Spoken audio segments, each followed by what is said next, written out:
tingkat 3 D3 Kebidanan dari UNTAS. Sekarang saya akan melakukan asuhan KIA ya Bu. Saya akan memeriksa Ibu dan saya akan bertanya dulu kepada Ibu sebelum saya periksa. Gimana Ibu? Bersedia? Boleh. Siapa namanya Bu? Resti. Umurnya? 29. Pendidikan terakhir? S1. Pekerjaannya? RT. Alamatnya dari mana Bu? Perum CGM. Blok B46. Indian. Kalau nama bapaknya? Dian. Umurnya? Berapa tahun? 35. Pendidikan terakhirnya? S1. Gimana Ibu sekarang ada keluhan? Ada. Gimana aja Bu? Kalau si bayi menyusui itu rewel. Oh, kalau lagi menyusu bayinya suka rewel terus Bu? Sekalipun dikasih susu terus aja rewel gitu? Oh iya Bu. Udah lama Bu? Dari pertengahan. Oh iya. Kalau riwayat persalinannya, ini anak keberapa Bu? Anak kedua. Anak kedua. Bersalinnya di mana? Di bidan. Di bidan. Jenis kelaminnya? Laki-laki.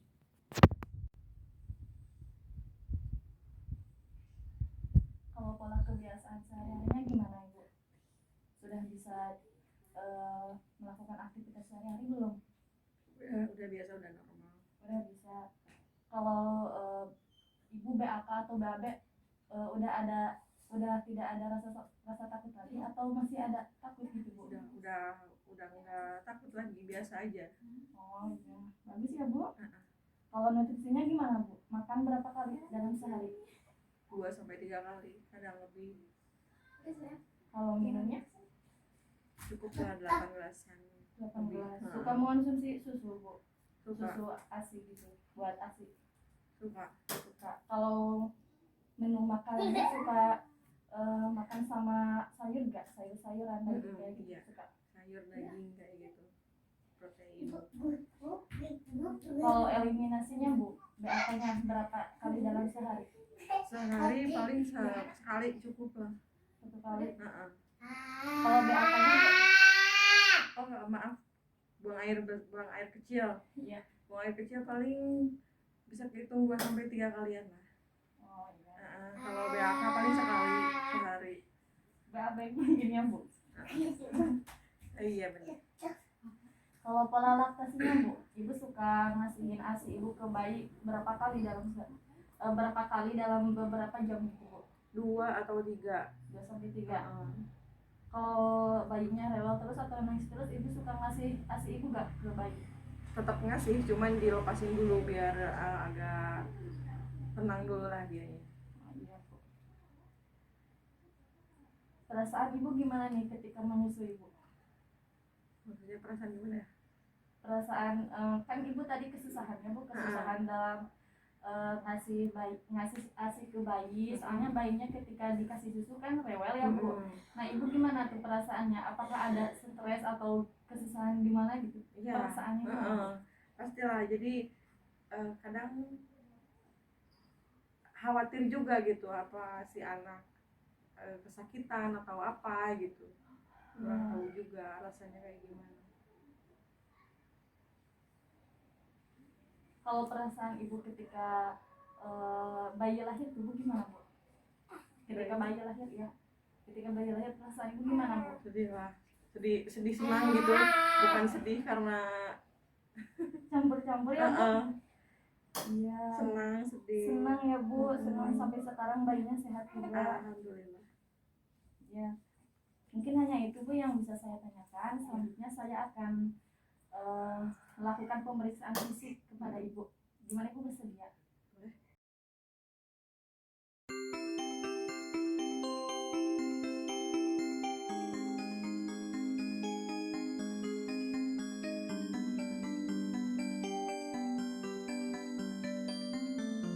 Ibu, tadi udah dilakukan pemeriksaan ya Bu.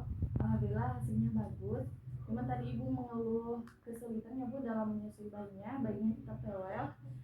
Sekarang saya akan memberikan pendidikan kesehatan mungkin kepada ibu ya Bu, supaya bayinya nggak rewel gitu Bu ketika disusuinya Bu. Mungkin ini Ibu ada leaflet, bisa dibaca ya Bu sambil saya terangin. Nah Ibu, jadi keluhan tadi yang Ibu sebutin itu si bayinya tetap rewel ketika menyusui itu karena Ibu salah posisi atau Ibu tidak adanya perlekatan antara bayi dan Ibu. Apakah Ibu tahu posisi ketika menyusui di mana, kemudian perlekatan antara bayi dan Ibu harus bagaimana? Ibu tahu nggak? Enggak. Nah Ibu ya, posisi dan perlekatan ketika Ibu menyusui itu sangat penting ya Bu, karena biar ibunya bagus gitu Bu, biar enggak stres ibunya. Kemudian kalau ibu stres kan asinya enggak keluar gitu ya. Terus biar bayinya juga benar-benar mendapatkan asi eksklusif gitu Bu ya Bu. Sama saya sekarang mau diterangin ya. Ini di sini ada langkah-langkahnya ya Ibu. Jadi Ibu menyusuinya bisa dengan berbaring atau sambil duduk juga bisa ya Bu.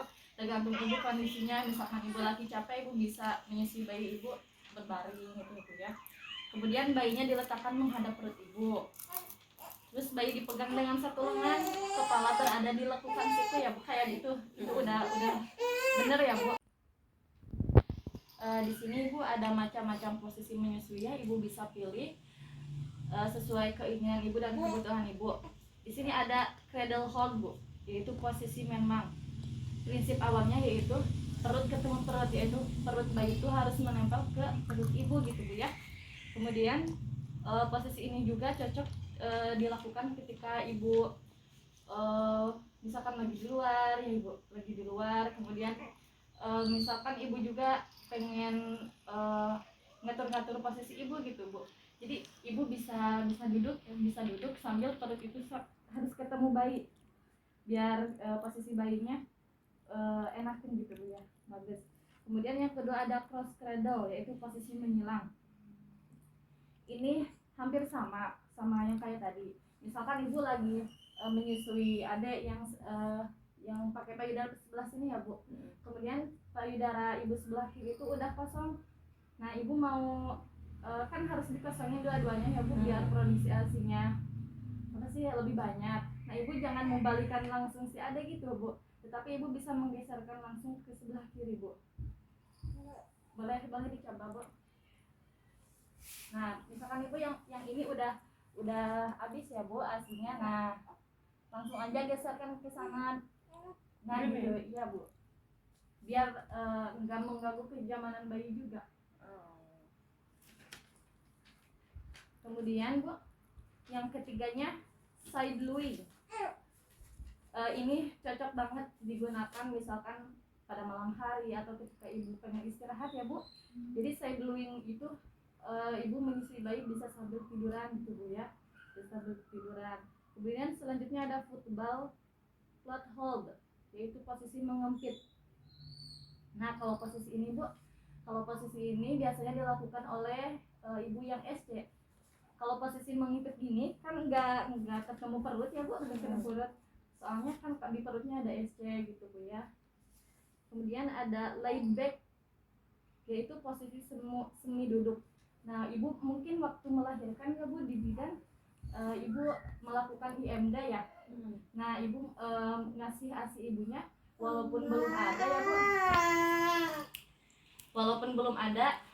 Ibu ngasih posisi ngasih ASI kepada bayinya kan sambil tiduran ya Bu, setengah duduk.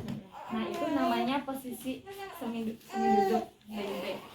Perlekatan antara bayi dan Ibu beda ya Bu, antara posisi sama perlekatan posisi yang tadi. Nah kalau perlekatan begini Bu, dagu bayi menempel di payudara. Kemudian kalau dagu bayi menempel di payudara, otomatis si bayinya si dagunya kan kebuka ya Bu, jadi mulutnya lebar gitu Bu. Kemudian mulut menghisap sebagian besar areola, jadi harus semua areola masuk ke dalam mulut bayi. Misalkan kenapa sih susah masuk semua areolanya? Nah Ibu usahain aja buat masuknya yang bagian areola bagian bawah Bu. Jadi nggak apa-apa kalau nggak kehisap sama areola yang bagian atasnya, supaya si bayi menghisapnya benar. Kemudian mulut menghisap sebagian besar areola, Bu ya. Nah, diusahakan si bayi bisa menghisap ke areola semuanya. Tapi kalau misalkan nggak, susah banget nih buat masuk areola semuanya ke mulut bayi, nah ibu usahakan yang bawahnya aja, areola yang bawahnya aja. Kan ada puting, ada areola ya Bu. Kalau puting mah yang menonjolnya, kalau areola mah lingkaran hitam di sekitar putingnya itu, Bu. Kemudian bibir atas dan bibir bawah bayi melipat.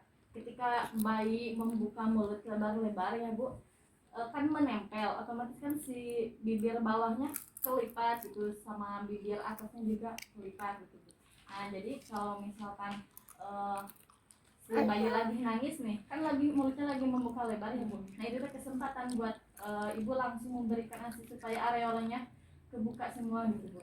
Nah kalau ibu udah benar ya Bu perlekatan sama posisinya, nah kebayang juga gak akan rewel Bu, gak akan rewel terus. Kemudian si ASI juga banyak gitu Bu. Kemudian ibu juga harus mengetahui bagaimana sih cara menyusui, mengetahui bayi efektif menyusunya. Yang ke-1, bayi tanpa tenang Bu. Ketika bayi disusui, si bayinya juga rewel gitu. Kemudian badan bayi menempel pada perut ibu, udah tadi ya Bu. Kemudian telinga dan lengan bayi terletak pada satu garis lurus. Jadi ibu kalau lagi menyusui jangan gitu. Nah jangan gini, harusnya telinga dan lengan bayi terletak pada satu garis lurus. Nah ini tuh seharusnya mah langsung ini apa sih, sejajar gitu Bu. Coba. Ini tuh rada diangkat Bu, rada diangkat. Kemudian dagu bayi menempel pada payudara. Kemudian sebagian areola masuk ke dalam mulut. Bagian areola yang bawah yang harus lebih banyak yang masuk. Kemudian kepalanya agak menengadah karena ada ini ya Bu, ada saluran pernapasannya, ada hidungnya ya Bu, takutnya terhalangi gitu ya. Kemudian ciri bayi efektif menyusu selanjutnya yaitu bayi tanpa kuat menghisap dengan irama perlahan. Jadi terus gitu perlahan berirama aja begitu, tapi kuat, ada suara kayak yang enak gitu ya. Pokoknya kalau bayi terus gitu, terus berirama pokoknya mah sama gitu, terus gitu menyusunya. Nah itu tuh udah efektif ibu memberikan ASI. Kemudian bayi juga tidak rewel ketika menyusu tubuh. Berarti kalau bayi masih rewel dalam menyusu, berarti belum efektif ya Bu dalam menyusuinya. Kita harus evaluasi lagi gimana posisinya sama perlekatannya. Kemudian gimana nih kalau ibu misalkan enggak menjalankan posisi sama pelekatan bayi yang tepat, apa sih dampaknya? Yang ke-1, nyeri dan kerusakan puting seperti puting lecet, kemudian rusak, putingnya ya belah-belah gitu. Kemudian ASI tidak keluar dengan efektif. Kalau ASI tidak keluar dengan efektif ya, ASInya tidak keluar, nanti akan menyebabkan bengkak gitu Bu. Bisa selain bengkak juga ibu nantinya timbul panas gitu Bu. Kemudian pasokan ASI berkurang menyebabkan bayi tidak puas tuh. Kalau posisi tidak tepat ya Bu, si ASInya berkurang, soalnya hisapan bayinya enggak bagus gitu Bu. Kalau hisapan bayi bagus, kemudian lebih banyak yang dikeluarkan ASInya, nah otomatis pasokan ASI yang diproduksi ibu itu lebih banyak gitu Bu. Kemudian payudara kurang memproduksi ASI menyebabkan berat badan bayi tidak naik gitu ya. Kalau kurang otomatis kan bayinya tidak naik.